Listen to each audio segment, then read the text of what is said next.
Yeah. Look out your window. Knicks fans is on your block.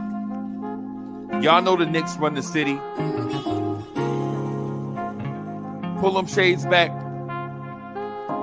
Look out your window. Look down there on the block. That's Knicks fans right there.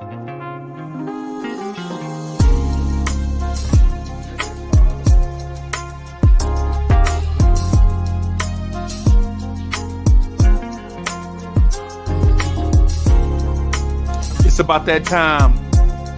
It's about that time of the week where you get ready for your work week with the man that is so smooth he does not require a chaser. Your main man, the real, still the real Anthony D. And your main man, Jersey's finest, the hood representative, Uncle Freezie.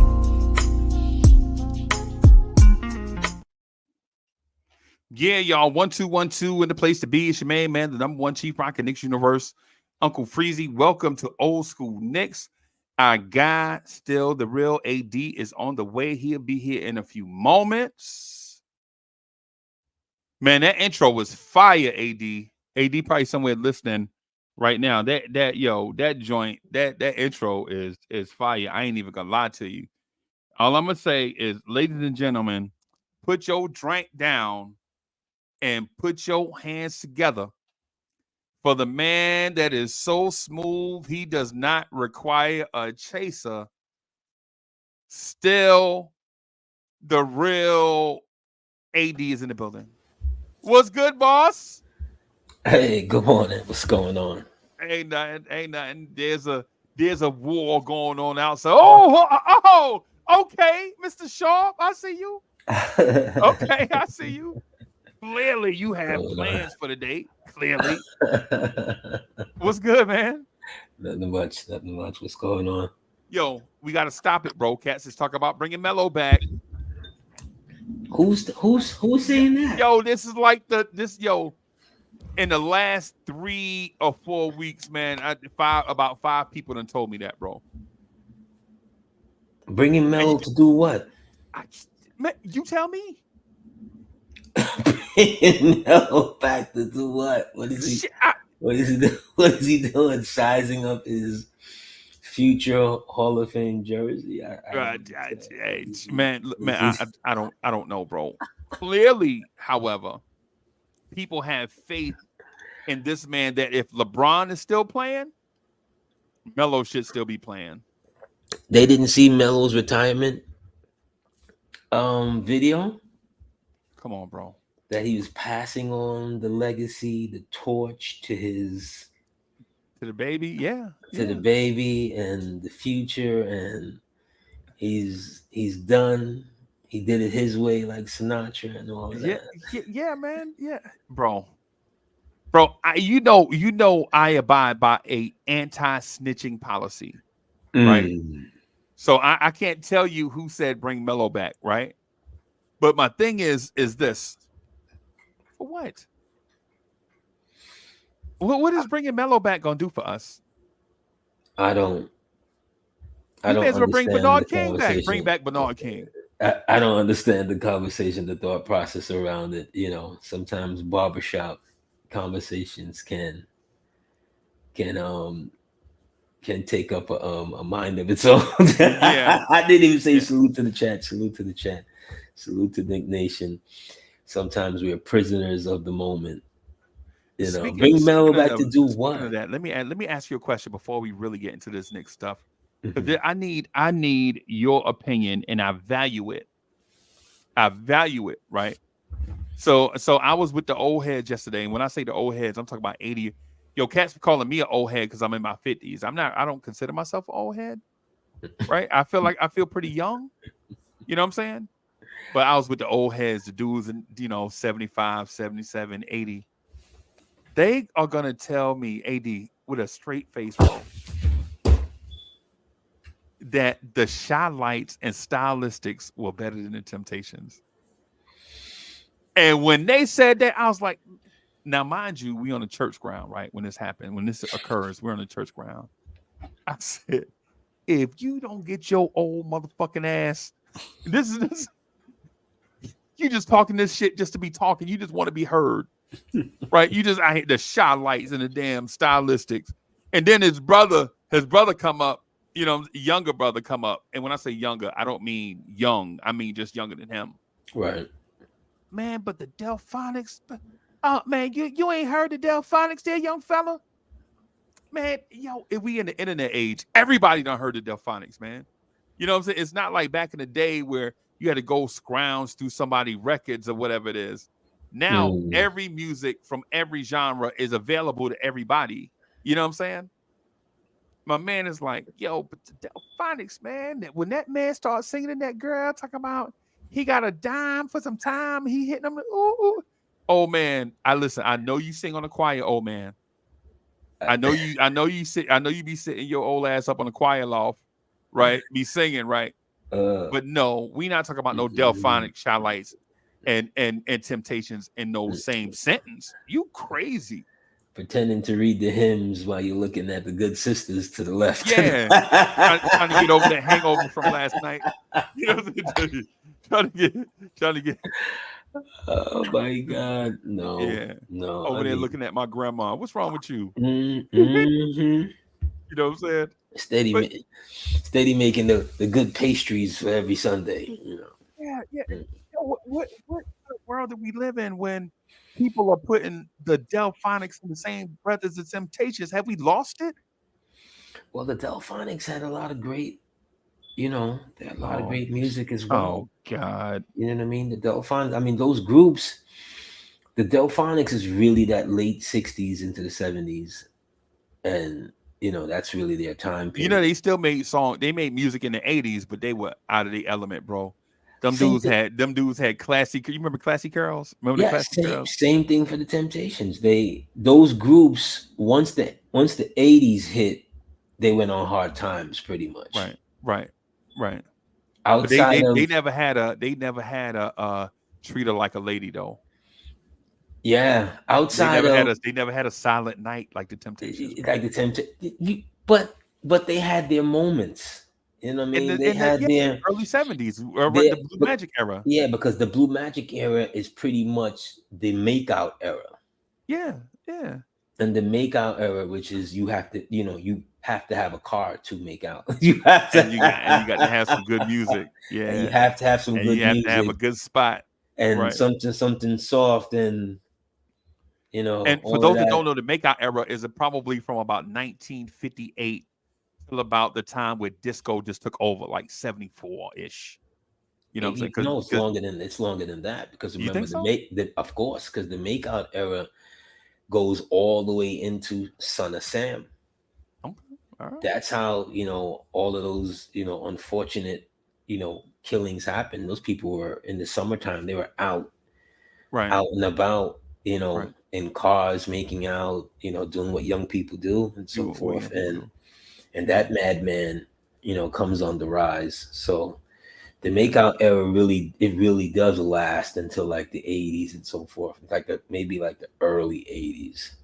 Yeah. Okay. I'll give you that. But the car is always the go-to though. The car is multi-purpose. Yeah, the cars, even you can live in your car, you eat in your car. Yeah. You ever run out from work and you're like, damn it, I just need a few minutes. And where am I going to? I'm going to the car. Yeah, just sit in the car, man. I'm just going to sit in the car. Just sit in the car. Yeah. It's a sanctuary. This car is a sanctuary. And for those that are extremely younger than us, there was a van era from about 75 to 85, where you used to get you a little van and have the bed in the back and have the outside painted. You know what I'm saying? The little conversion van. The posse, you know what I'm saying? My man had a disco ball, and he had a disco ball in his van. It wasn't nothing but about like this big, but that's all you needed. Yeah. You know what I'm saying? He had the light up disco ball, man. And it was generally going to be the rolling sound system. Yes. Whoever had it in the neighborhood, he had the rolling sound system. Charlie B had the van. Charlie B had the van with the the Thunderbird thing, not the Thunderbird, but not the old school Ford car emblem, but the bird on fire painted on the side in navy blue or whatever. Mm. Yeah, man. Yeah, man. Yeah, absolutely. But Yeah, but they the need to car. stop, bro. Them groups ain't touching the Temptations. If they'd have said the Spinners, I'd have been like, okay.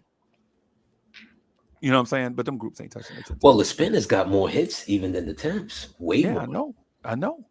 I Way know more. the Yeah. Spinners have more hits than the Jackson 5 and the Jacksons put together. Yeah. And they the same group. Yeah. The You know what I'm Spinners saying? got, they're like on the low, you know, the Spinners have like all of your dad's favorites, Yeah. Yeah. all of that ride And even music. historic facts, even the historic stuff, they are they as a group have more top 20 hits than any other group that has ever existed. Yeah. Right? They just don't have a bunch of number ones, but they have a bunch of But top a 20s. bunch of top 20s. Yeah. Yep. All of Yep. that. Yeah. You Yeah, know, man. So what are we gonna do with Melo? The Melo thing. Can we just put we're not that to gonna do bed? anything. They think whoever was making it a thing, put that to bed. Where is Melo? Where is his place? Right. He Where can't even play would in be his today's. outside? He's outside of being what Gibson was. Where is his place? No, he don't have a place in today's NBA. He's not placing today's NBA, let alone the Right. Knicks. Let alone the Knicks. So one of my uncles told me, argued me down, right, that Carmelo Anthony, talent wise, is the greatest Knick of all time. Talent wise.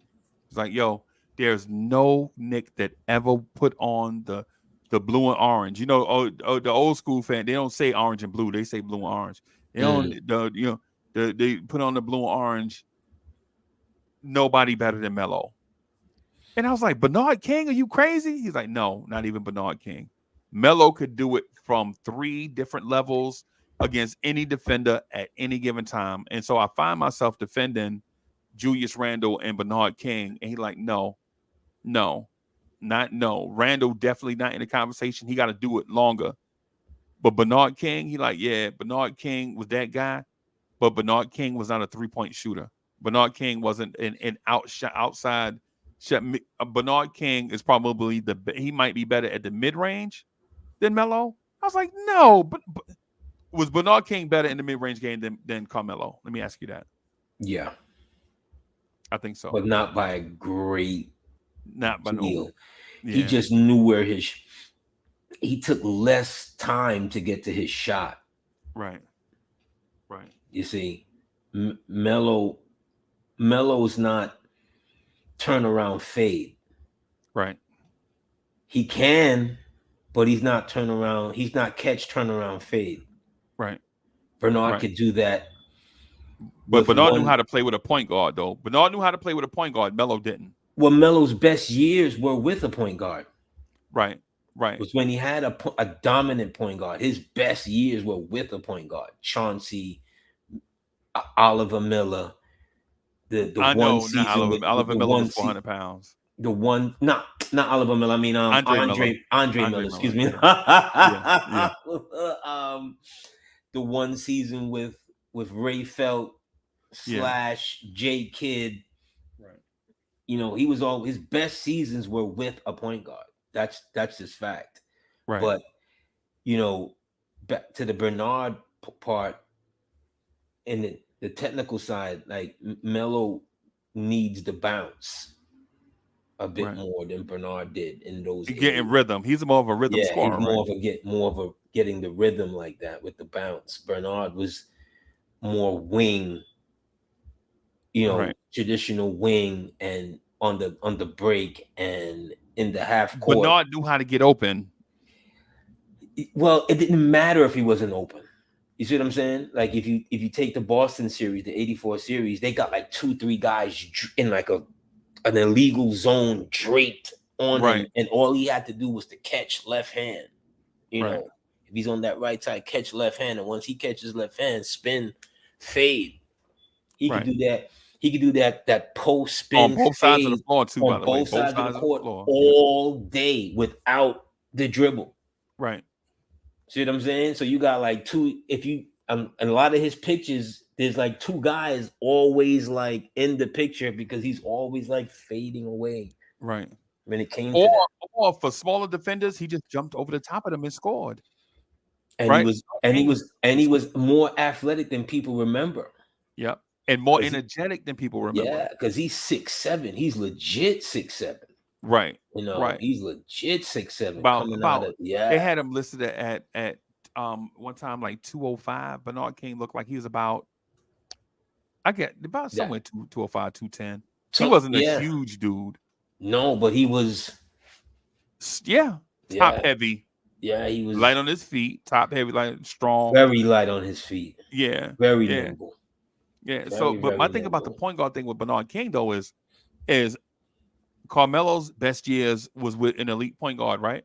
Think about the point guard Bernard King played with, and what if Bernard King had an elite point guard? Never had it.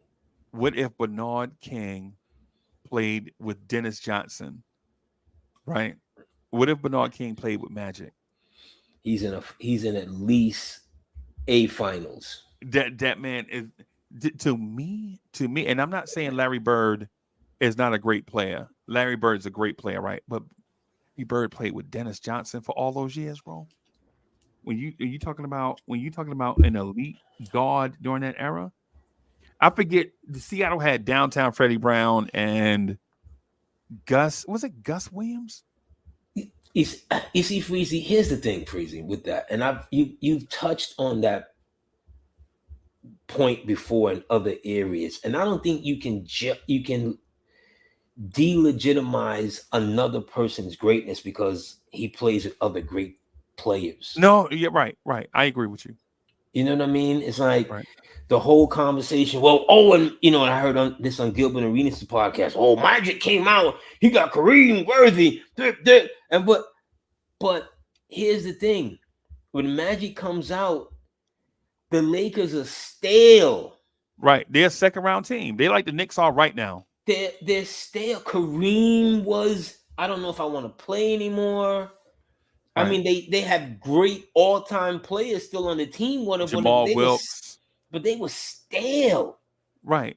He breathes a breath of fresh air youth and energy in and the all of that. Yeah. Entire organization. There is no Showtime without there Magic. There is no Showtime without Magic. I don't care what people say. There is no Showtime without Magic Johnson. Period. There is no Showtime without Magic. Yeah, it's some guys.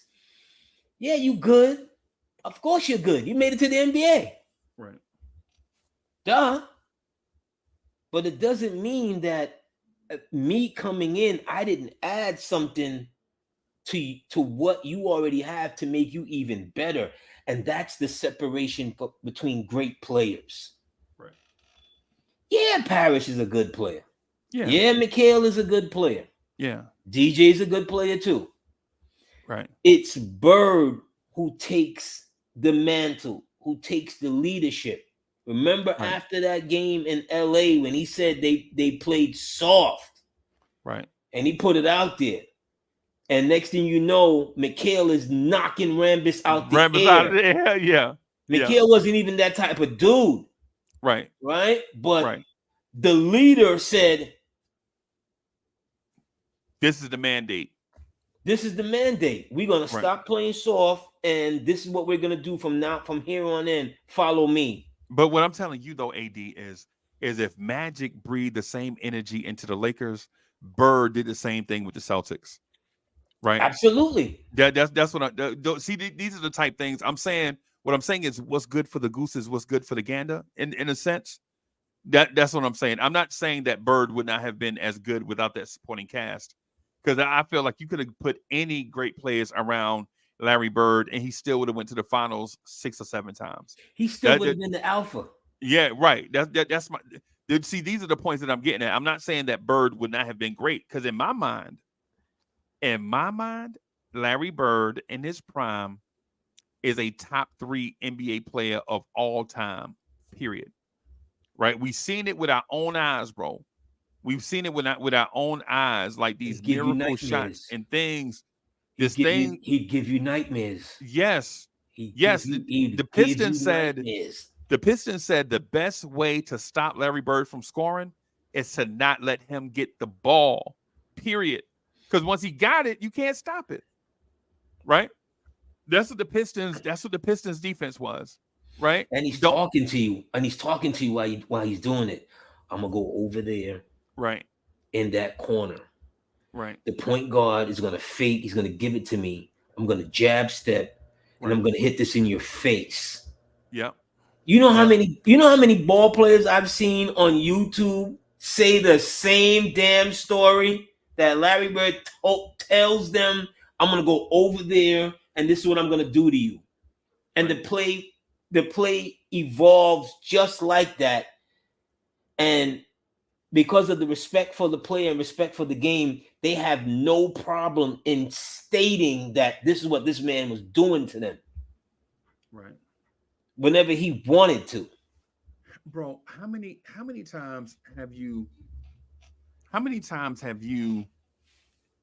seen Larry Bird against guys like Bobby Jones, who in my mind is the greatest wing defender of all time? I don't care. I don't care. People want to talk to me about Kawhi Leonard, Scottie Pippen, all those guys. And they're great. They're great Hall of Fame level wing defenders. Paul George, Hall of Fame wing defender, right? Larry Bird is scoring on Bobby Jones like Bobby Jones is regular. Yeah. And Bobby Jones right now. Who's the best? Bobby, I would say this in today's NBA, right? If Bobby Jones guarded Giannis, Giannis would be held to under 17 points. Even with today's rules. With today's rules, Bobby Jones will hold Giannis to under 15 points. Right? And Yeah. Giannis is 6'11, 240, probably the most athletic dude we've ever seen at 240, right? 245, 250, whatever he is. Right? Well, no, I won't say that because LeBron, we got to put LeBron up there too. Yeah. But LeBron, KG. Yeah. I would say Giannis. Bobby Jones would hold Kevin Durant to 18 points. And I'm talking about Kevin Durant in his prime. I'm talking about OKC. You're mad. Kevin Durant. You're mad. I think Bobby Jones will hold LeBron to 20 points. You're mad. Bobby Jones was that good of a defender. I'm gonna do to you what Gilbert Arenas does to these older guys. That guy wouldn't be able. Well, I can't even get into his his antics. I love his show though. Yeah, but I love there's no way. There's Bobby Jones. There's no way. There's no way. He's gonna get. I'll do you one better. KD's gonna give him nightmares. Bobby Jones is 6'6". No, Bobby Jones. Bobby Jones is 6'6". No, Bobby Jones is 6'11". No. Yeah, I'm gonna put it up on the screen. I'm gonna show you. No. Right, I'm gonna put it up on the screen. No. No. There's no way Bobby Jones is 6'11". Bobby Jones is like 6'6", 6'7". No, I'm telling you. Maybe. With church shoes on. I'm gonna show you. With the real comfortable bottom, with the real high, with the walk-in, with the I'm gonna show you. I'm gonna put it up here right. Ain't no way Bobby Jones goes 6'11". So both of us are wrong, right? Maybe Caldwell Jones is 6'11". No, well, Caldwell Jones was a center though. So Caldwell Jones is a center. So I you know. But here's our evidence right here. I'm gonna show you. Bobby Jones, even with his height, his speed and physicality, like KD is a 6'9", 210, bro. 6'9", 210. All right, 6'9". The dude's nickname is the Secretary of Defense. No, he was a very good defender. Don't get me wrong. I do remember him. Yeah, absolutely. I do remember him in those early 80s and late 70s, early 80s. Yeah. With Philly. No disrespect to him. He would have a real difficult time defending KD. He locked KD down, real, bro. real difficult time defending He would, KD. yeah, he would. Yo, the And as dude much was as I all disagree with you with that, and I think that Pippen is the best I've seen, KD would give Pippen a lot of problems as well. A Scottie lot of Pippen. problems. Yeah, he would give him a lot of problems as well because that's 7 foot before he jumps. That's 7 foot before he raises his arms. You Okay. know, one of the problems that to me anyway, because I was a super, super, super, super fan of this dude when he came out of Texas.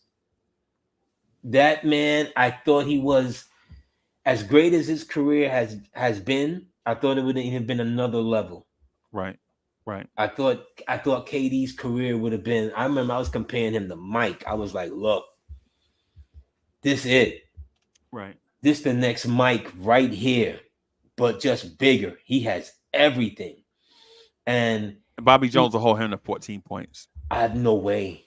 No way. No Bro, I'm way. telling you, come Can't no way. Can't deal with him. Can't deal with that handle. Can't deal with that size. right. Can't deal with that. You can even be physical with KD, which is how you should play him. But when he's in that zone, you can't do nothing with him. He Right. cooked Bobby Jones. No, he ain't gonna cook no Bobby He Jones. cooked Bobby Jones. No, he ain't gonna cook. He ain't gonna cook no Cooked Bobby Jones. He absolutely. And No, he's he ain't gonna cook no prime KD. What Shaq say? Barbecue sauce. We acting like scorers now are better than scorers back then, bro. I don't want to go that far. Well, I I don't want wanna to go that. I will never go that far. But I'm Right. going to identify great scorers no matter where they are. Right. But back then, there was no 6'11", 7-foot KD. No. I've been watching the game a long time. There was no dude that big that had that kind of guard skill set. Period. Right. So this is something Bobby Jones would have never seen before. Right. The biggest dude he probably would have guarded at that position would have been Bird at 6'10", Gervin at 6'8", David Thompson at 6'8", 6'4". Right. There is no 6'11", 7-footer with KD's skill set, and it's just the maturation of the game and mankind and so forth. But what does he do with that? Especially the first few times they meet, it's kind of like when Wilt comes on the scene, and Russell talked about those early games against Wilt, where Wilt is flushing him. Right. Okay. Right. They don't arrive at the league at the same time. I believe Russell's there like maybe 5 years before Wilt's there, and he had never seen anything like this. Yeah, because Wilt played 2 seasons with the Globetrotters first. Right. Right. Wilt does his barnstorming Globetrotters and FIFA play basketball for a couple of years. Yeah. So when he comes to the game, it's something that they've never seen. So it's kind of like the same thing, but in just kind of playing, fantasy basketball, him against him. No, he's gonna have a lot of issues.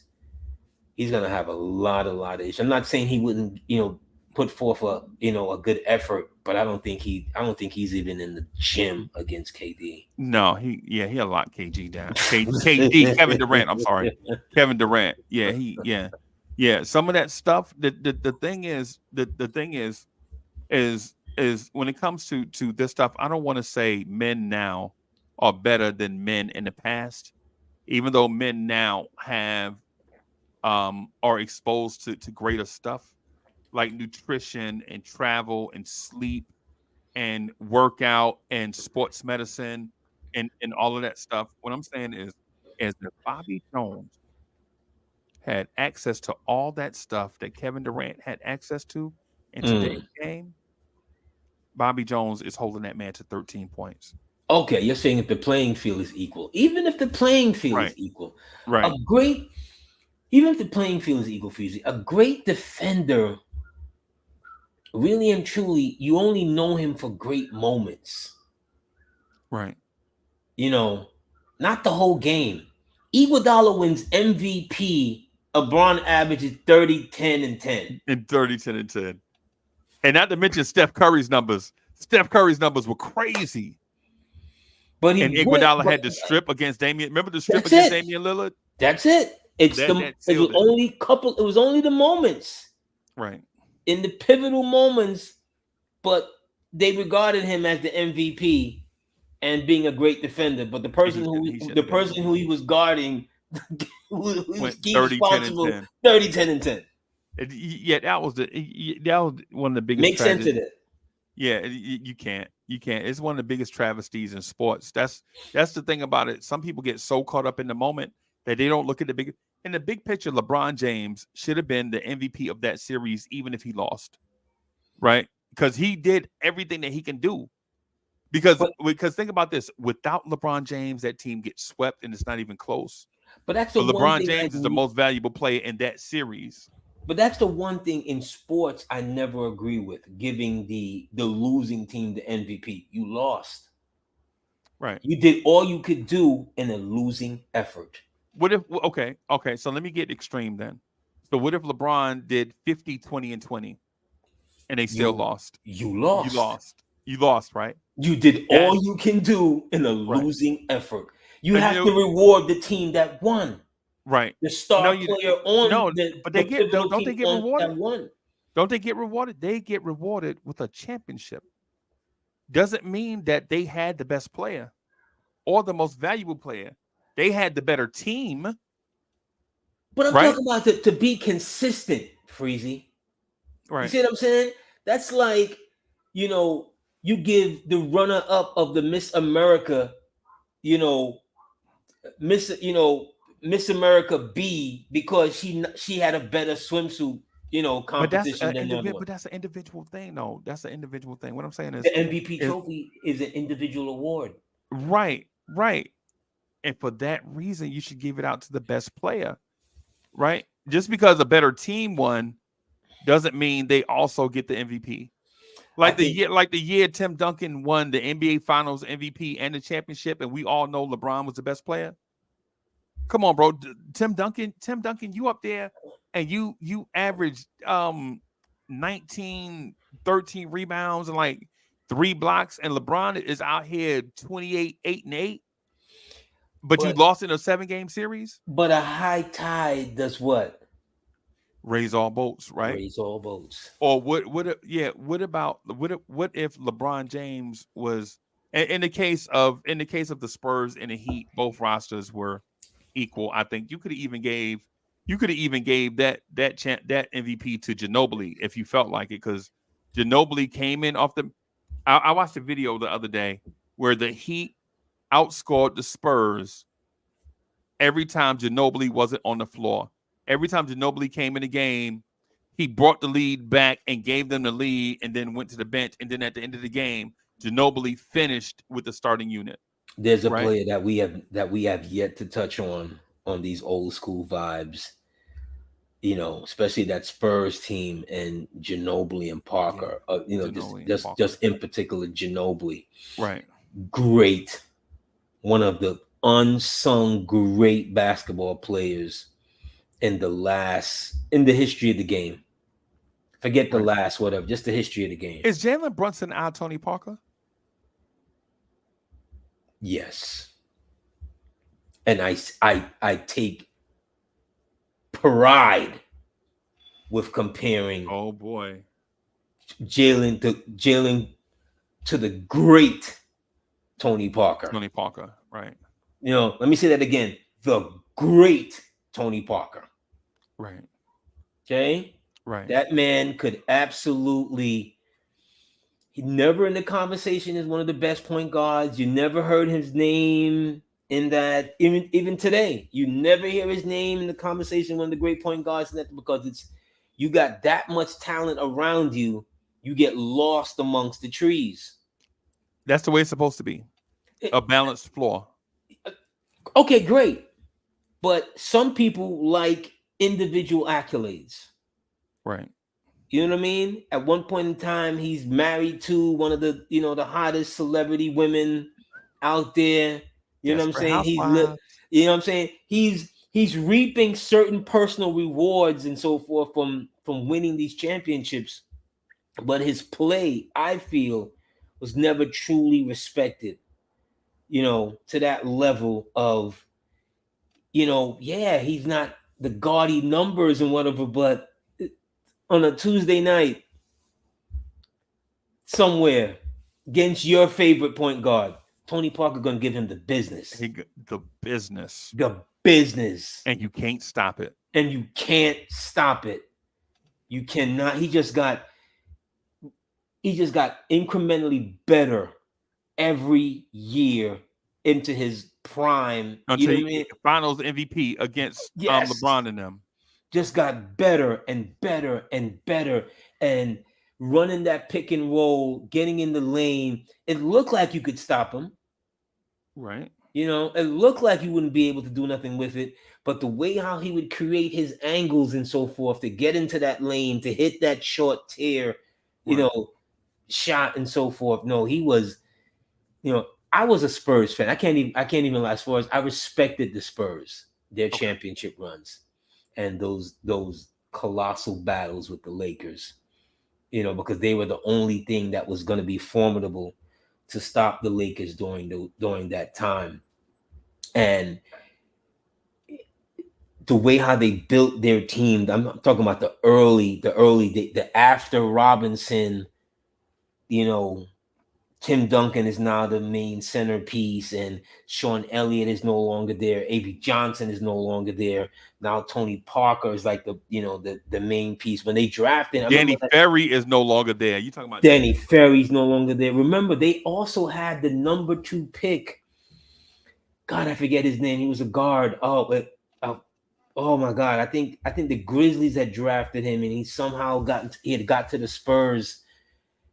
Wow, his name is going to come to me, but it took them a minute of mitching and matching. Even Steven Jackson was on them early Spurs teams, right? So Bruce Bowen was on those early Spurs teams. So they was pulling in. I remember they even brought in a vet, Robert Horry, into that mix. And the funny story about that too is Robert Horry's daughter had an illness, and the best hospital in the country was in Texas. And so it was one of them things. Do you stay with the Lakers and then have to fly your daughter to these appointments, or do you move to Texas where it's more convenient? And at the time, the Rockets were trash. Everybody goes through the ups and downs. So I'm not bashing the Rockets, right? But then you look at Robert Horry. Why would you go to the Rockets to be the 12th man? You know what I'm saying? And not get playing time and take a lesser contract. Well, it's because family issue. And then he gets to the Spurs and winds up becoming Big Shot Bob. Everywhere he went. Yeah. That man lived a charmed NBA life. Big Shot, but he wasn't one of those that just rode the bus, as Charles Barkley would say. Right. At some point in time, when it mattered, it was going to be Robert Horry time. The ball would find him. Yep, at the top of the key for a straightaway 3. It don't matter what defense you called. You double team Parker, you double team Duncan, or you double team Shaq, you double team Kobe, or Knicks fans. 94. Double team Olajuwon. Yeah. And Derek Harper. Sole responsibility is the defense at the top of the key. And Robert Horry, Sam Cassell, Kenny the Jet Smith, Vernon Maxwell, all found that one spot in our defense and knocked down wide open threes. Derek Harper, the next time Derek Harper, you smell like perfume. I'm gonna just say that for the way you talk about the Knicks after the fact. Once a Knick, well, you know what? He's apologized a couple of times, but I remember when he kicked Pat's back in. Yeah. On one of the fellow podcasters, I can't remember which podcast it was, but he kicked Pat's back in and so forth. And it was along the time when that book came out. Blood of the Garden was coming out and things it's of like that 2 years nature. ago. Yeah, it just was like it just didn't feel good. It didn't feel good as from what we thought, or at least what I thought, that there was real love, real camaraderie amongst those people. Right. And to kick, because his running theme is always, if we won, I'd still be in New York. He wasn't. Derek Harper was never meant to be here long term. Guess what? John Starks is still here. Yeah, bro. Larry Johnson is still here. But the thing about that though is if you remember how Derek Harper got here, Doc Rivers gets hurt, right? They need a veteran point guard. Derek Harper's fat, old, out of shape ass is on Dallas's bench behind Jason Kidd and another dude. He was not a quality NBA player anymore. Well, I don't know about that. If they did, that's a stretch there, Freezie. But okay, so if he okay, but here's the question. Here's the question: If he was, why did the Mavericks? But if he was, why did the Mavericks draft a point guard? Well, you're right. It was because he was 33 or 34 at the time, something like that. Yeah. So that it was time to start looking to the future. But here's the thing: they weren't looking for the future. They was looking. Jason Kidd. They drafted Jason Kidd number 2, right? They drafted him number 2. They didn't draft him. You know what I'm saying? Yeah. At that spot because you know what I'm saying he was. Oh, he's just. We'll bring him along. Nah, they drafted him to start him right away, and start the future. Franchise. But here's the thing. If Doc Rivers never gets hurt, we never see Derek Harper, right? We would never have a use for him. But I get what you're saying, and I see. Well, I get the points and where you're rolling with this, but let's not act like Doc Rivers was somehow entrenched in being Doc was really just Derek before Derek. Derek, right? He was just Mo Cheek. He was added in the trade to keep it a buck when by the time when he was traded to the Knicks in that Mark Jackson, Charles Smith thing, and he was just one of the names. Just right. He wasn't at that moment in time in his career. By then he was what, a 12-year veteran as well, 12 years, something like that. He was good in that first year. No, he was Knicks. like 10. But yeah, okay, all right, I got you. He was. He'd been in the league a decade. His time was running out too. Yeah, he was, and he fit that tough, inner city point guard, because Doc is from Chicago. Yes, he fit, and he still had something inner city guard, play tough, on ball D, athletic to an extent. But let's remember, he's on that 93 team that failed. He is absolutely on that 93 team. Yes, he's on that 93 team that the anniversary of Charles Smith, blah blah blah, whatever. He's on that team. Right. We can't forget that. So when we, sometimes my uncle want me to ask you this. Well, can let me ask you. I'm gonna ask you the question my uncle has for you specifically. For you. All right. Right. So if you watching, I'm gonna ask him this question. Right. He said the Knicks bashed Charles Smith for getting mugged under the rim. Right. If that was Scottie Pippen in that same situation under the rim, and the Knicks were doing that to Scottie Pippen, would the referees have blown the whistle? And when he said that, because I never thought about that before, he asked me that. This is yesterday, fresh on my mind. Right? I'll answer first just to give you some time to think about it. You mean also in Chicago? Yeah. Because remember, we were on our home floor. Right. Yeah. What I'm saying is, if it was in reverse. If it was in reverse, would the referees have blown the whistle if it was Scottie Pippen? Right? And I'm going to tell you, absolutely, they would have blown that whistle. They would have blown the whistle, yes. Absolutely. But here's part of that. No, not to cut you. I missed your answer, though. What was your answer to it?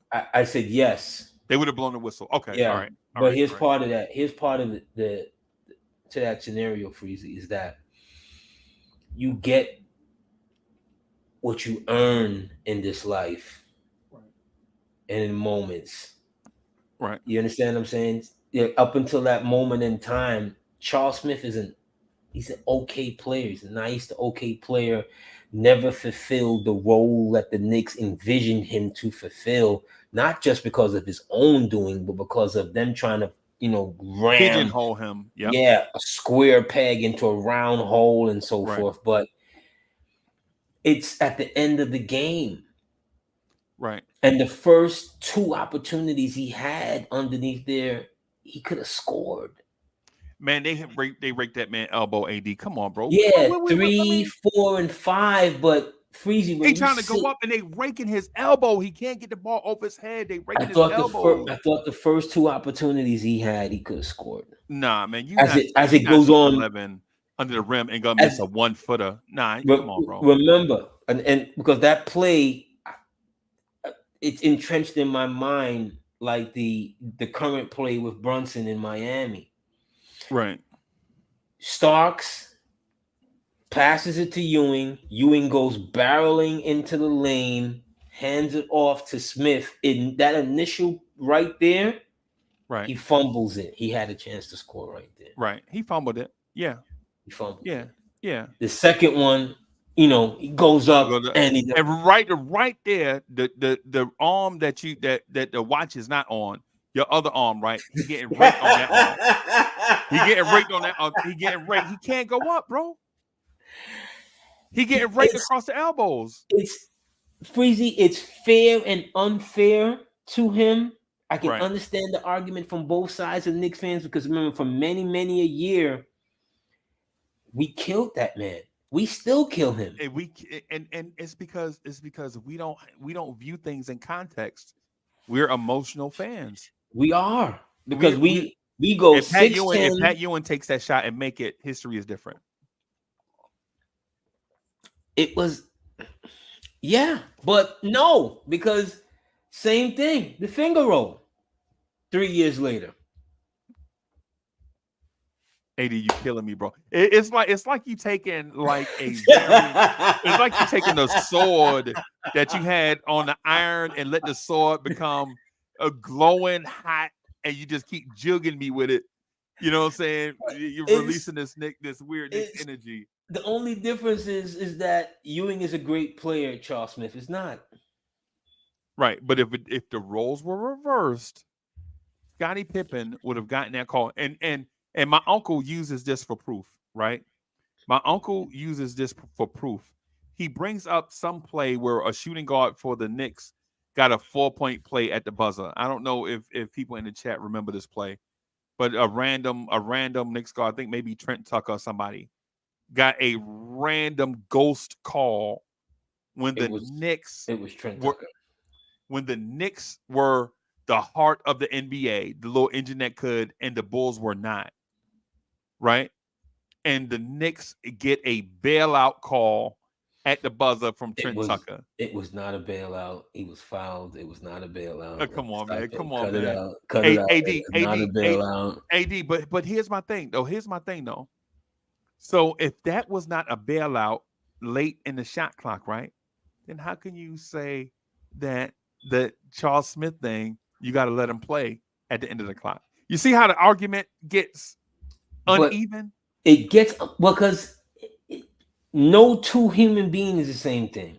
And situations are different. No matter how much they try and regulate NBA officiating and so forth, depending on who you get that night, is going to let you play or not play. Old school NBA rules: no blood, no foul.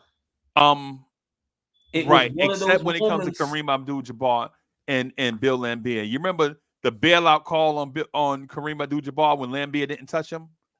But based on Bill Laimbeer's reputation, they're like, Kareem would never miss. You're going to get that if you're Kareem.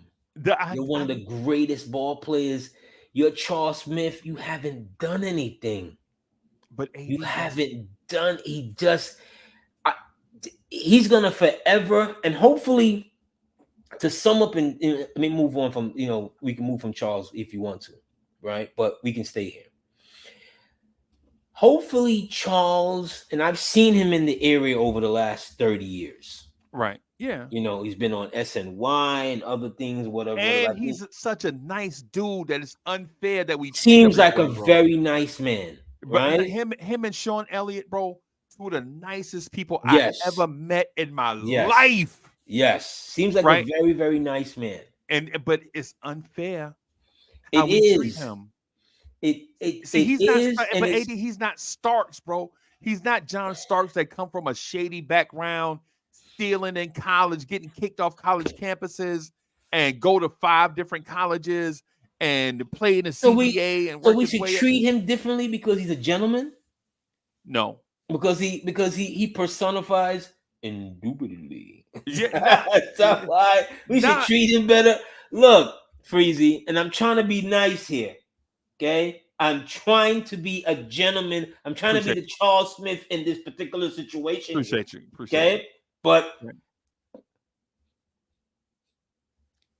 you don't want to go back there, Freezie.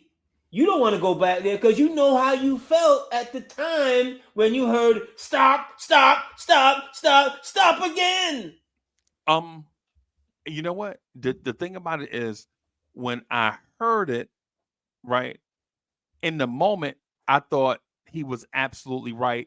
The call was right. But then as a Knicks fan, when you go back and watch the replay, over years, you watching Jordan rake at that man's elbow from down below. And you see Scottie Pippen go across.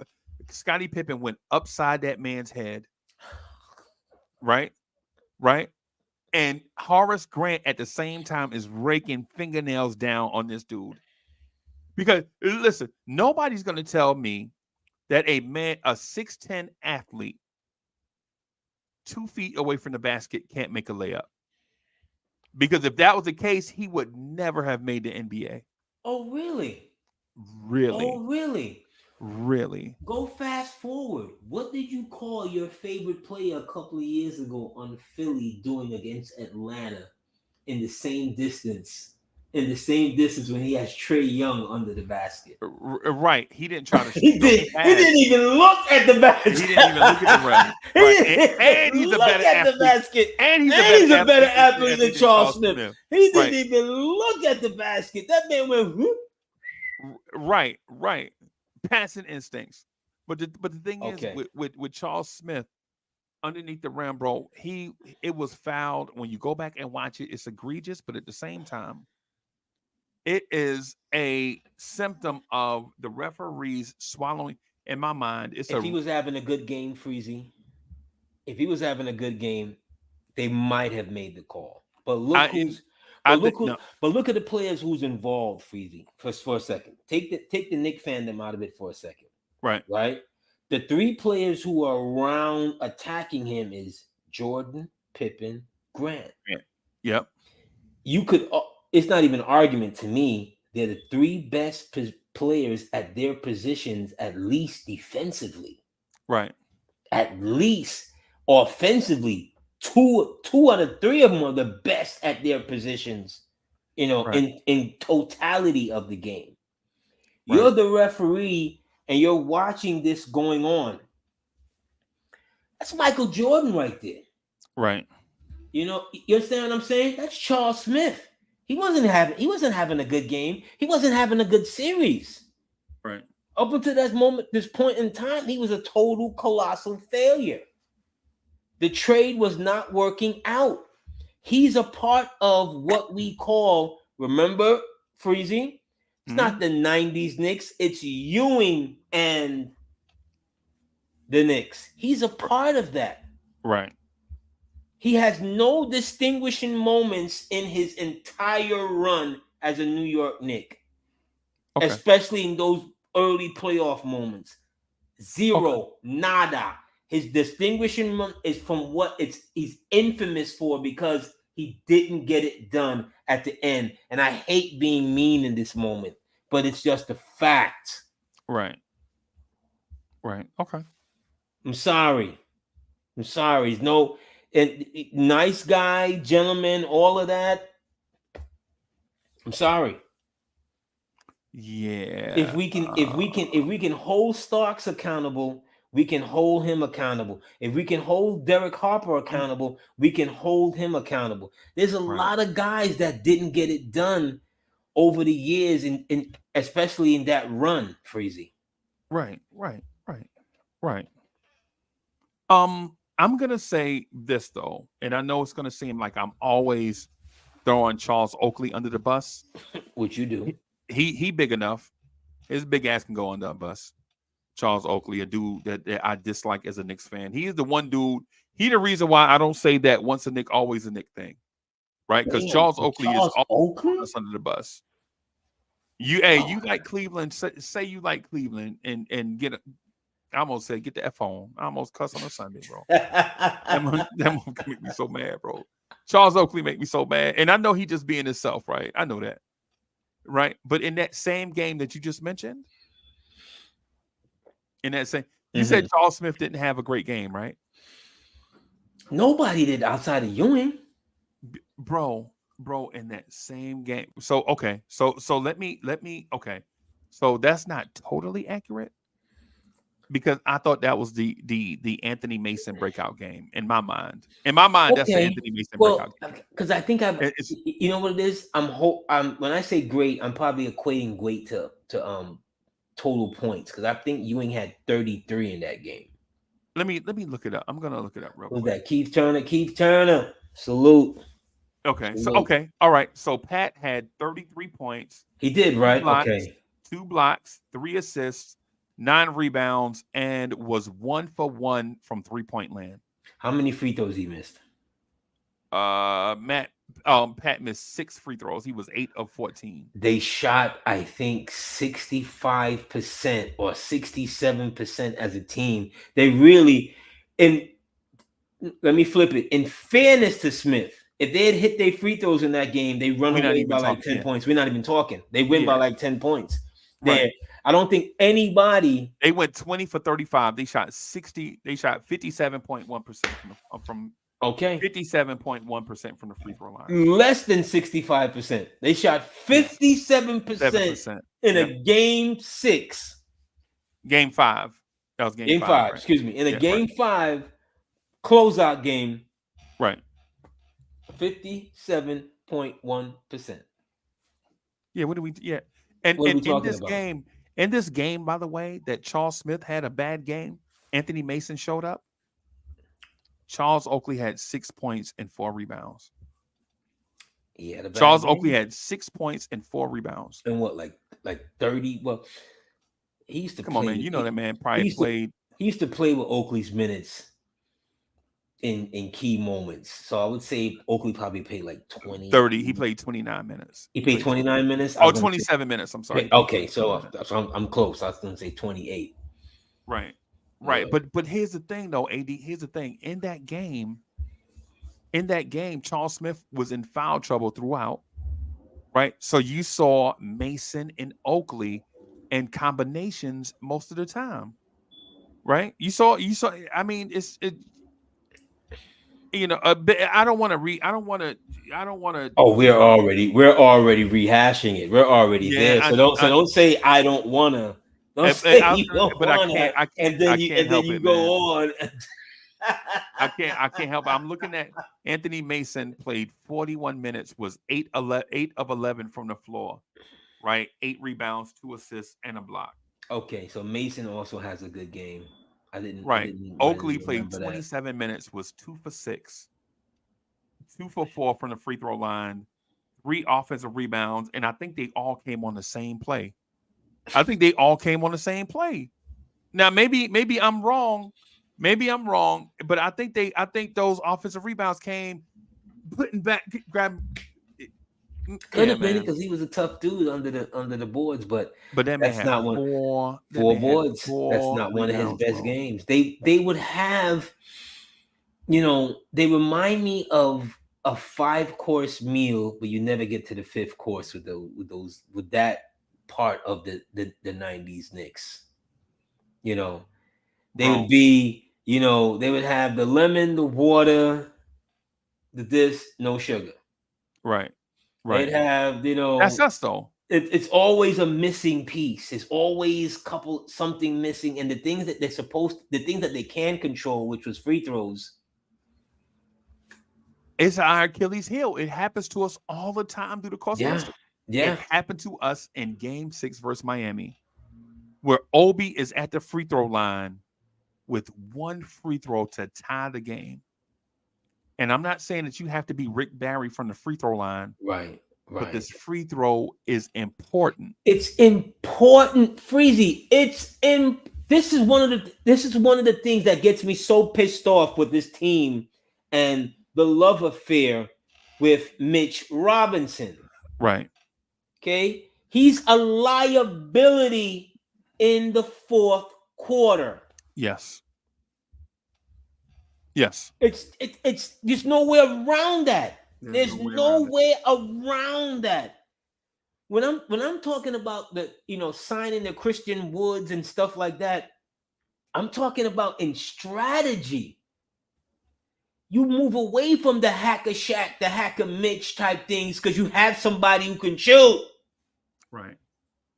Right. It's not even a discussion anymore because what happens when you have a Mitchell Robinson at the free throw line or in the game and this scenario, it's not even a question if you're Miami. Every time he touch it, you're just going to go upside his head. Period.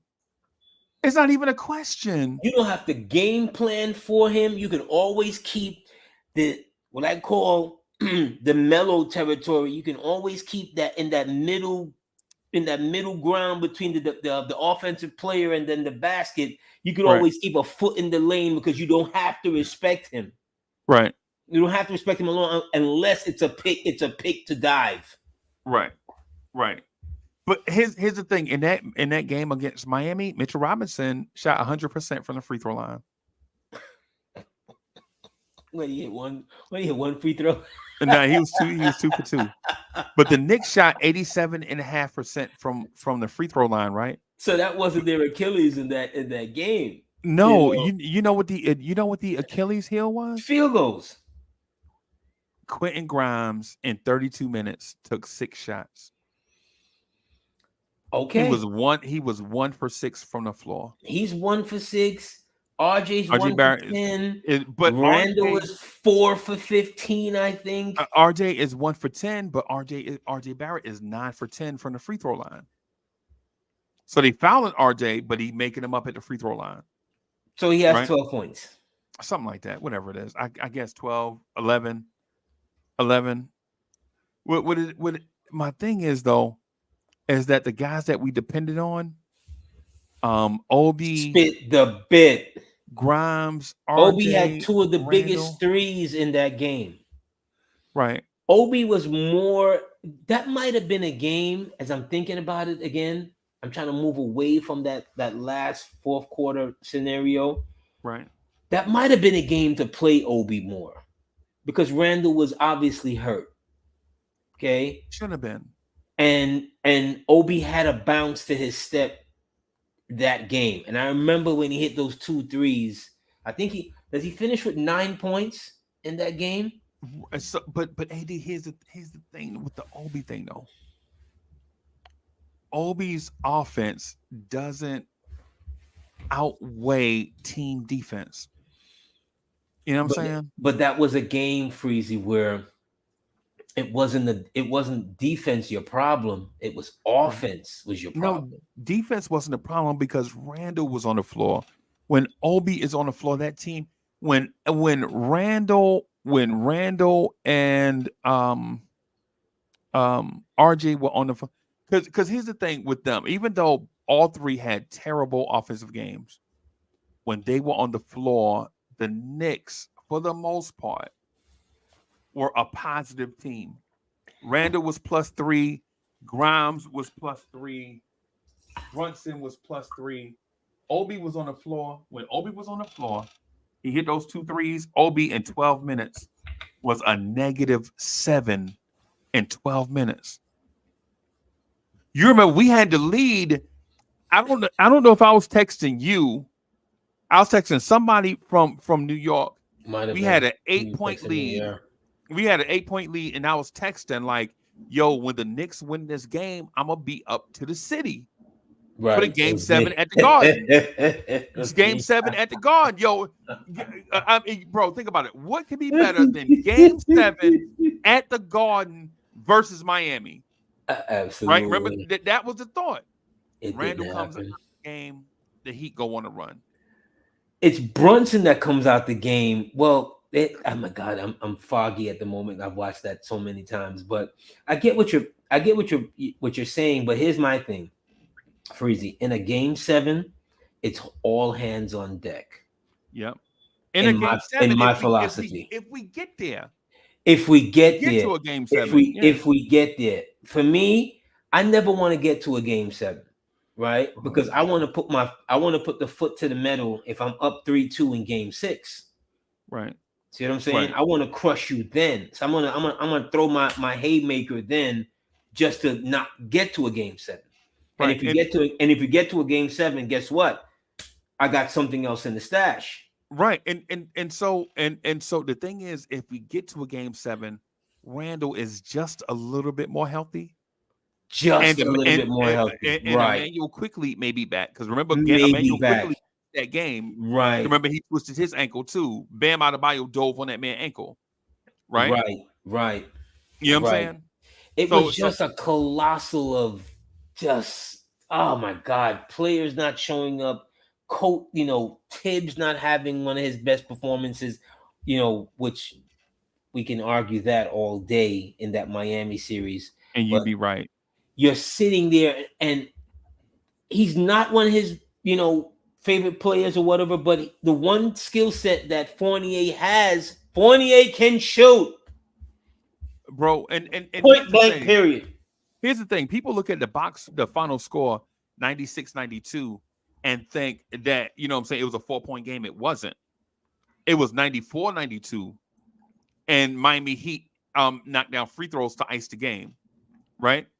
In a 94-92 scenario, and you need a bucket, and you don't put Evan Fournier in, you put Josh Hart in for deep. What the fuck do you need to defend if you down by 2 with 20s? You don't need defense. You don't need defense. You need offense. Yeah. And he left Josh Hart on the floor instead of putting in Evan Fournier ice cold. I would take an ice cold shooter in that scenario versus a jack of all trades, do it all guy.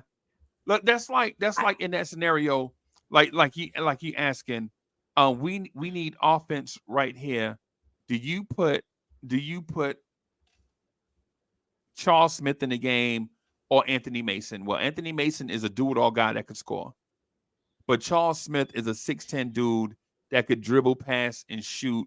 Was trying to find his way with the Knicks, but he was a dribble, pass, and shoot guy before the Knicks got him. That's why they got him and tried to move him to the 3, because he could do the dribble, pass, and shoot. He could be that Detlef Schrempf, Derek McKee type super utility guy at 6'10" that could do what's required on offense. And so they tried to do. They miscalculated. Right. Big time.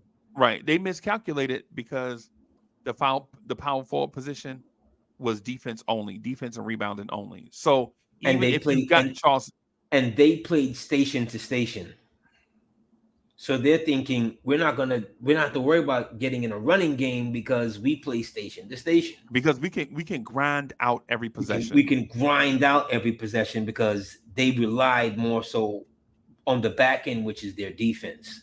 Right. So it won't matter, but it did. But it does matter when you get those upper echelon teams. It does matter because you still watching a 6'10" man trying to go around screens can be painful. Yes.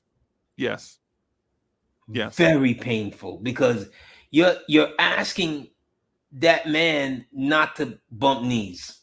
Right. And it's not just 6'10", it's 6'10", 235. Right? And he had to drop 15 pounds. Right. Because he was 6'10", 250, 255, something like that. So he drops. Asked him to play center. Yeah, so he drops in, and this goes to his merit as far as taking one for the team, doing Doing the best thing for the everything the team. Knicks But asked, doing he wasn't, it wasn't the best thing for him, right, but he tried to fit in.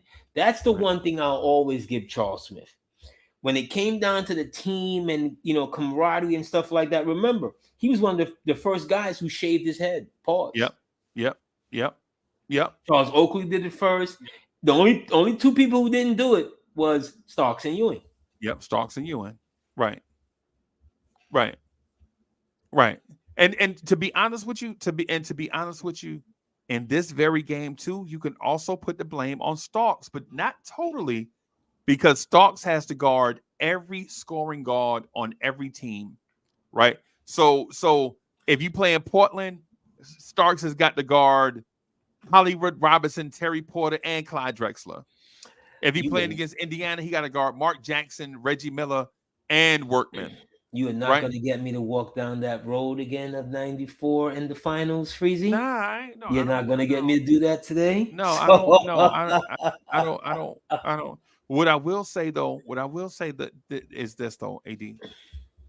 But before we get out of here, just this. I do believe the current Knicks are building something, but they're not building it at the pace that I feel like is satisfactory. not at all. You know what I'm saying? And that's the So problem. I do feel like the Tony Parker, Jalen Brunson thing is a reasonable comp. But where is our 6'8" wing, Sean Elliott? Where's your Where Tim is Duncan? our offensive center, David Robinson? Where is our elite power forward, Tim Duncan? You know what I'm saying? Where is our super six jumbo wing, Manu Ginobili, that could play the 1, 2, or 3? You know what I'm saying? Where's our elite lockdown defender, knockdown 3-point shooter, Bruce Bowen? Questions Right? to be answered. Right? Is it going to take 4 more years for us to do this, or do we just trade for a star? We've argued that in this on a daily till I don't even know if there are any more points Till the cows come home. to the conversation, because that's just not what this management has shown you that they're about. I don't think To being aggressive. No, they remind me of, in poker terminology, you got a full house, but yet still you worrying that someone have royal flush or straight flush or something to beat you. You got to play the hand you dealt. You got to play the hand that you dealt. Yeah, man. You can't hold. Yeah, you can't hold back. No. And at some point in time, continue in the poker philosophy or whatever. At some point in time, you have to make a shot, take a risk, right? As the time is going on. Because you never know. You never know if you're going to get a better hand or not. You have to stab at it. Yeah, you got to play the hand you dealt, man. You got to play, and that's just. I don't understand the weight, the dribs and the drabs. Dante DiVincenzo is an okay ball player. Am I glad that I have him? Yes. Yes. Is he the answer? No. Right? Come on. That's just where we're at again. No. In team construction, this is not a team to win it all. AD, let me ask one quick question before we get out of here and start watching these JTS. No, right? Yeah, we're off this week. We took care of Philly last week. Oh yeah, y'all beat Philly last week. Yes, we did. Aaron Rodgers will be back after the bye week. Well, this is true. Mark Jackson, Rodgers, baby. Let's go. Yo, okay. Just real quick, I wanted to make everybody laugh. I saw the Mark Jackson TikTok of Mark Jackson saying that he just had Achilles surgery. Uh-huh. He was like, and Mark Jackson was like, "Yo, I'm gonna show Aaron Rodgers that you can do a 3-stat drop," and he dropped back looking like an old fat motherfucker off of ACL surgery. Mark Jackson, sit your old ass down, preacher. Oh my God, Mark Jackson, sit your old ass down. Stop embarrassing us, bro. I'm tired of it. I'm tired of getting embarrassed. Bro, why the Knicks is always getting embarrassed? Every time you turn around, bro, the Knicks are getting embarrassed. But I will say this though, AD, Mark Jackson looked like he about 215. about 220, 215, 220. He looked like what? Like Melo? no, he looked like the weight he should have been when he was with us instead of 247. Oh my God, He out here Mark. showing up. He out here showing up to the ring like Buster Mathis. I'm You up. know what I'm saying? Damn. I'm of the belief that the Knicks. Well, I used to be of it, and I'm not sure. Depending on what day it is, that we're not gonna win until we bring Mark Jackson home. He here. Until Mark is our coach. Oh, the coach. Okay. Yo, he part Until of the Mark, family now. Jeff Van Gundy is not. what is he? A broadcast? Jeff Van. I don't know why people think that Jeff Van Gundy was ever gonna get a job again with this Knicks organization. It was never gonna happen. What is Mark? What he's doing? What the play-by-play? Sometimes when Mark Jackson, I think he in studio. I think he's gonna be like a Wally Zerbiak type guy. Okay, like maybe sometimes, maybe not. That's a lot of seats. Who they pushing out? Tell me Monica's still there. You know, I'm a fan. Monica McNutt. I see Monica McNutt every day. Absolutely. I see Mocha McNutt every day. I see Mocha McNutt every day. Yeah. Go on. Yeah. He's just a shorter, smaller version of Monica McNutt. Oh, stop it. Yeah. Stop it. All right, but yeah, man. Yeah. So my thing is with Mark Jackson, man, is I like him in the thing, but bro, come on, Mark Jackson. I know it's social media and stuff, man, but you gotta relax, bro. Welcome home. Welcome back to the family. It's long overdue. You know what I'm saying? We respect your intellect and all of that stuff. But you can't be out here off of Achilles injuries talking about doing a 3-step drop, and then you out here looking like Mr. Roboto. Yeah, stop it. Like you out here looking like one of them zombies from Thriller. You done fell down. Yeah, for real. Just slow it down, Mark Jackson. Absolutely. You know what I'm saying? All right, man. So what we gonna do with the Charlo brothers? Arrange for them to fight each other if they could ever get it together. Charlo, to the brother that that lost it, to what's his name? Who ran from what's the name? He just wasn't. The thing is, if you're not committed to the fight, how can you think you're gonna win the fight? He was outclassed, bro. What I mean by that was he never thought he could beat Canelo, because he was always looking to go back to 154. So basically, you fought Canelo for the paycheck, which don't get me wrong, nothing wrong with that. Because I'm not of the mindset that you need to have a pristine record in order to achieve greatness. To be the champ. Yeah, right. Yeah, nah. That's just today's formula. Once you lose, they discard somebody's gotta go. Yeah, that's and once you lose, they discard you. I'm just talking about himself. I don't think he took it seriously enough to be like, because Canelo could have seriously harmed you. AD 15 pounds bigger than you. Right.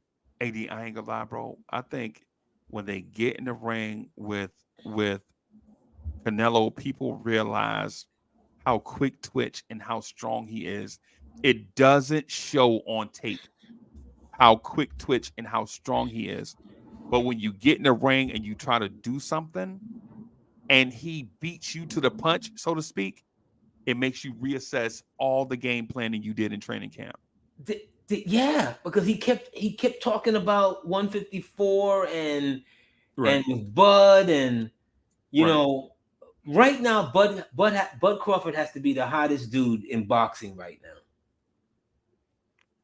And it came because he did what he was going to do, what I said he would have done 6-7 years ago. He was going to destroy Spence from rip. He was going to destroy Spence pre-car accident, after car accident, whenever.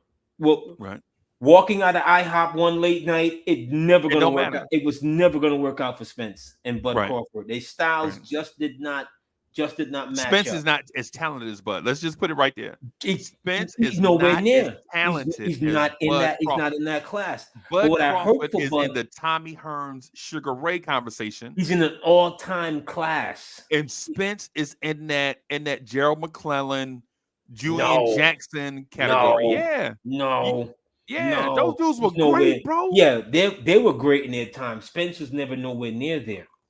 You don't think so? You don't think No, Spence hell was no. great in this Hell time? no. Hell no. I Okay. never thought Spence was anything more than a good fighter. Okay. Okay. Okay.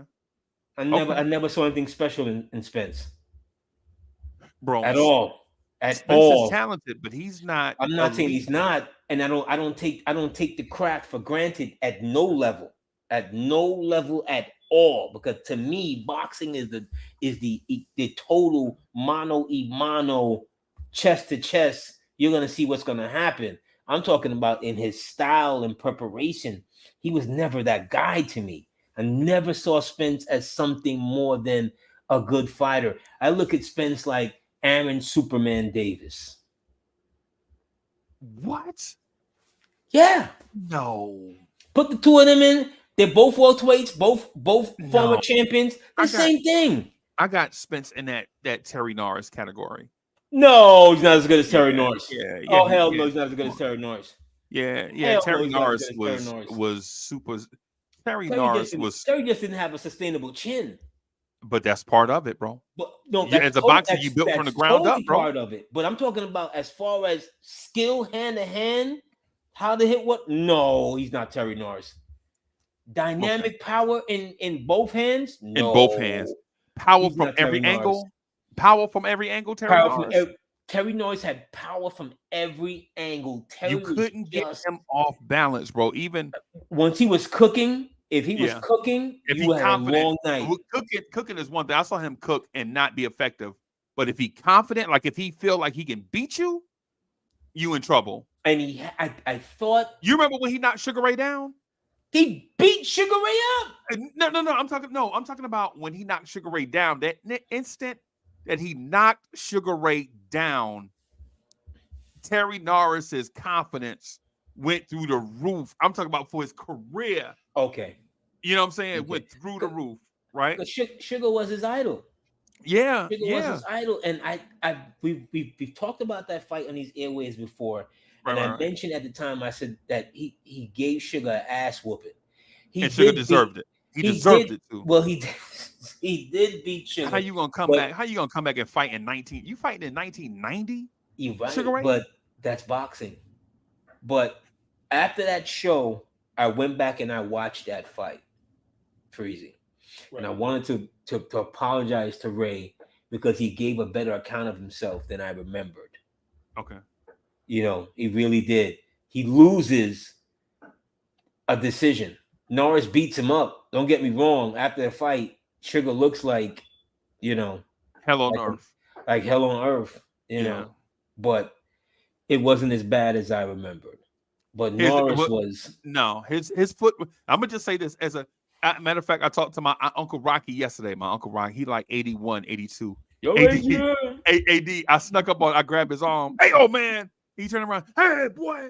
And you know what I'm saying? So we come from a boxing family, kind of. Okay. Like it's a few dudes in the family that you know what I'm saying got in the ring, got their head bust open, whatever. But we like talking about boxing, not right? the Green Street 2-time champion. I told Uncle Rocky yesterday, I'm the 2-time back to back. You know what I'm saying? Back to back. You know what I'm saying? So, but yeah, man, Sugar Ray in that fight, bro, Sugar Ray's footwork and instincts were elite. His hand speed was diminished. Very. Totally. Because there was some openings for Norris that Sugar Ray could have knocked him out of there. Yeah. But he wasn't quick enough to get there. He wasn't. And it happens when you get older. Right? Yeah. It's like how when Pacquiao got knocked out by Marquez, right? The opening was there for Pacquiao to knock Marquez out, right? Marquez beat him to the punch. That's just as simple as you can put it. Simple as that. As simple as that. Marquez but Marquez had knocked him down earlier in that fight. I remember because my friend and I was arguing that fight a lot. And I'm like, dude, you're acting like Marquez didn't knock him down earlier in that fight. You're acting like Marquez, because they fought 4 times. You're acting like Marquez used to punish Pacquiao. You're acting like Marquez didn't knock him down previous to this. He just lost more of them, but he gave as good as he got. Yeah.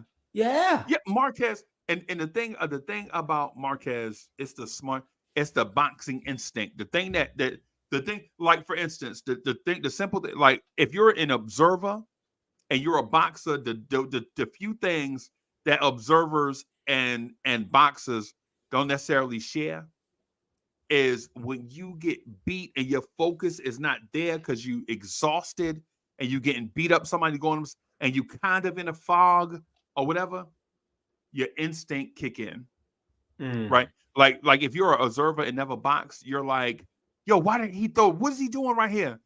He don't know what it's instinct. The thing is, when Pacquiao loaded up, Marquez reverse pivoted out of there because as soon as he saw the thing go back, it's instinct, just like that. And he lands before Pacquiao lands. Because in that millisecond of time, a tired fighter in Marquez knows that Pacquiao is also tired and exhausted and groggy and wants to get this thing over. But he is thinking it's going to be him or me. So he twitched like this and lands that punch before Pacquiao lands his punch because that could have easily have been Marquez down there asleep instead of Pacquiao. It could have been In that split in that and split second. and all and that sounds like a ton of stuff, right? But it's instinct. It's instinct. That's all it is. When I remember seeing that, I just thought it was a law of averages. I thought at some point in time, if these guys keep fighting, this was bound to happen. This is the eventual outcome, right? This is the eventual outcome because you have too much tape, too many rounds, too much experience with this guy. Eventually, it's going to be there. They know each other so well. Why it didn't happen before. They were in better parts of their prime eras because they've been fighting since what? Junior lightweight, I think, or lightweight. So they fought like in 2 or 3 different class, but that was a great fight. But Freezie, I got to get out of here, Freezie. Hey, Tarver and Jones Jr. is the same result. Tarver and Jones Jr. When Tarver hits Roy with that straight left hand, that wasn't a result of Tarver being a better fighter. That is a result of Tarver had watched so much film of Roy and saw that there was an opening, and so soon as I don't know why you did that to me, but because I can't. Nah, we gotta get out of here. No, I can't leave out on that note. No, I cannot. I cannot. Oh my God, come on, bro. I'm gonna say this very quickly. Okay, Roy Jones went from going up to being a heavyweight and accomplishing something that no other light heavy. Well, Michael Spinks did it. Since Michael Spinks. Go from light heavyweight to winning the heavyweight championship of the world. Whatever we thought of Louise, he was still the champion. But Michael Spinks didn't start at 154, bro. No. I get it. Jones went from 175 to approximate 205 or whatever. Whatever it is. That's a lot of weight. At a later part of his career, and then having to fluctuate and lose it to go back down to 175. Right. He was never the same again. This is not to take anything away from Antonio Tarver, because you sign, you get in, he got knocked the fuck out. Right. That's all I'll say on that. Right. And so Andrew College, I got to do a boxing channel, bro. Andrew College, I got to, because I have so much boxes. It's stuff that I want to zoom the camera out and show people stuff. Right. Like, so because there are some things in boxing that people, the average Joes. Great fights that we forgot about. Great fights. Great fighters. The chin, like people with chin, like the greatest chin that I've ever seen. That could be the name of the fight. The name of the channel. The greatest chin. You see? Oh, stop it! Mike Tyson knocked Pinklin up. No. Stop it. No, he knocked him out, right? But look at the punches that he got hit flush with before. Oh, he's great because he took 15 shots. Bro, how many dudes have you seen take one shot? You right about that? Yeah, how many dudes you seen take one shot from Mike and they still you right about that? Yeah, they still together. They shaking their head, like, you know what I'm saying? He took multiple, absolutely. Yep. All right, man. All right, sir. All right, everybody. We don't know where the journey started, but we know where it ended. It ended with you, Garvey. Look for us in the whirlwind. All right. Peace, everybody. we are gonna do. Where's my thing? I want to play this as we get out of it. Oh, there it is. All right, peace, everybody. Yeah, look out your window. Knicks fans is on your block. Y'all know the Knicks run the city. Pull them shades back. Look out your window. Look down there on the block. That's Knicks fans right there.